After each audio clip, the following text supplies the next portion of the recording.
recette numéro 4. On va utiliser des feuilles de briques. C'est très pratique et on va travailler sur les légumineux. Donc on va travailler avec une petite base de carottes qu'on a juste ici.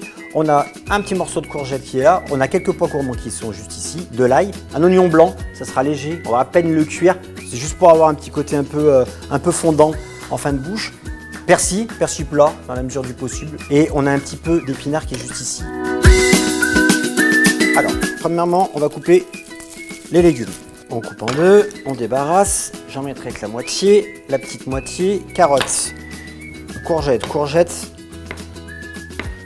quelques petites lamelles juste ici qu'on va couper en brunoise. Brunoise, c'est du 0,5 par 0,5 pour que ça aille vite en cuisson.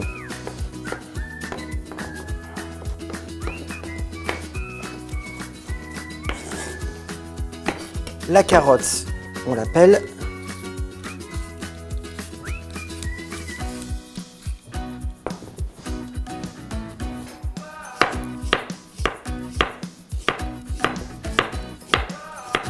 Et on la cisèle. On fera une très légère cuisson puisque tous les légumes qu'on a utilisés pour l'instant, c'est des légumes qui se mangent crus. On ne cherche pas à faire des cuissons trop longues sur les légumes. Si on veut garder un peu de couleur, si on veut garder le côté un petit peu craquant, on limite. Le pois gourmand va y venir aussi. On laisse séparer nos légumes par rapport à la cuisson. L'oignon, c'est ce que je vous ai montré tout à l'heure. On garde la base du haut, des petites incisions. Coupe 2.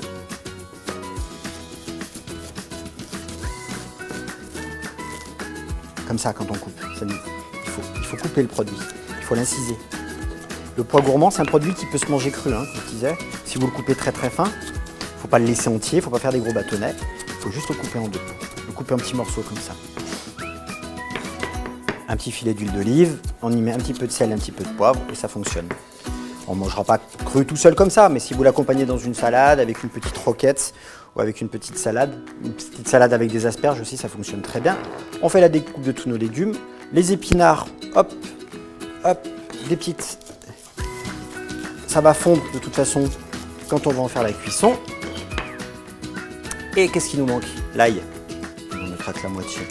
Et l'ail, on va la râper. Donc pareil que tout à l'heure, j'enlève le germe. Voilà, juste ici, je garde juste mon petit morceau d'ail. Et le persil, on a tendance maintenant, personnellement, à laisser les feuilles entières. Ou si elles sont vraiment trop grosses, comme ça, de le ciseler, mais léger. Je cherche pas à faire quelque chose de trop fin. Je le laisse comme ça, et quand je tombe dessus, ça envoie plein d'aromatiques en fait. Tout ça, on va y cuire. On saisit, hop, avec un petit filet d'huile d'olive. On va faire tous nos légumes au fur et à mesure, dans l'ordre de cuisson. Les petits oignons, je les mettrai après. On va commencer légèrement, hop, à faire rissoler nos petites carottes. Encore une fois, tous les légumes qu'on a juste ici, ça se mange cru. C'est juste histoire de les faire fondre un petit peu. Voilà, ça va aller super vite parce que c'est coupé fin. On y met nos pois gourmands. Pas besoin de monter trop en température. On va en profiter pour jouer avec un petit peu de sel, assaisonner sel et poivre. C'est vous qui goûtez vos assaisonnements. On y met ensuite les petits cubes de courgettes. Ça nous fait une garniture. Avec les premières préparations qu'on a fait, par exemple, si on a fait le veau, ça peut nous faire une petite garniture avec notre base de légumes. Ou ça peut se manger très bien avec une petite salade verte hein, qu'on va faire, sans souci. On y rajoute nos herbes qui vont fondre. On y met l'ail. L'ail, je le mets toujours au dernier moment. L'ail, ça va être une purée, ça va être très fin. Je ne le mets pas dans l'huile, je ne le mets pas trop tôt, sinon il aura tendance à brûler. Ça lui donne un côté qui n'est pas super agréable. Il est âcre, j'aime pas. Voilà, parfait. Vous voyez, on commence même avec des légumes, on commence à accrocher un peu le fond de la casserole. C'est très bien si ça accroche. Ça sent bon ça. On y met le reste, nos petits oignons. Ensuite, on arrête. Parfait, une feuille de brique coupée en deux.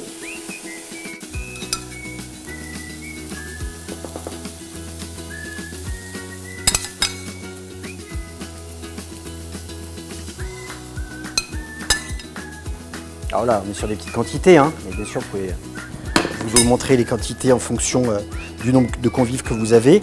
On va replier juste ici et on va rouler. Alors, pas besoin d'imbiber. Sur certaines recettes, c'est marqué que vous pouvez imbiber, si vous le souhaitez, vous pouvez imbiber les... vous voyez qu'on récupère l'huile de cuisson de nos petits légumes et que ça suffit largement.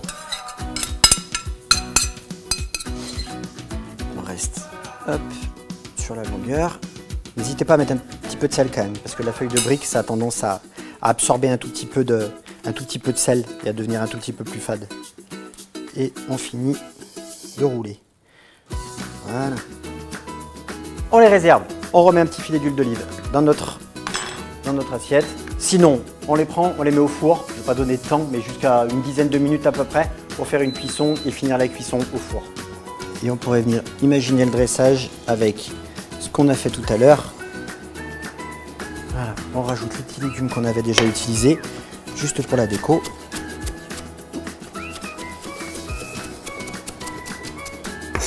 On va rester sur quelque chose de bien vert. Mon persil, je vais juste ciseler vite fait. Mes feuilles d'épinards qui restent. Celles-ci, tout ça, on va y laisser cru. Donc ça, comme je disais tout à l'heure, on va y laisser entier.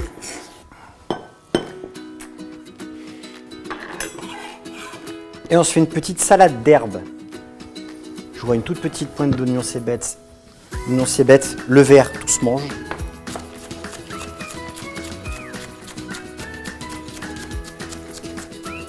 Une petite salade d'herbes, donc j'ai mis du sel, on y met, hop, une petite huile de sésame pour parfumer, ça nous change.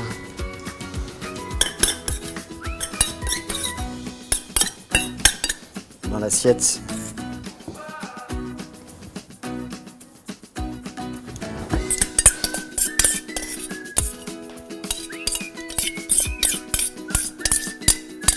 Et on y rajoute de la couleur avec quelques radis, juste ici.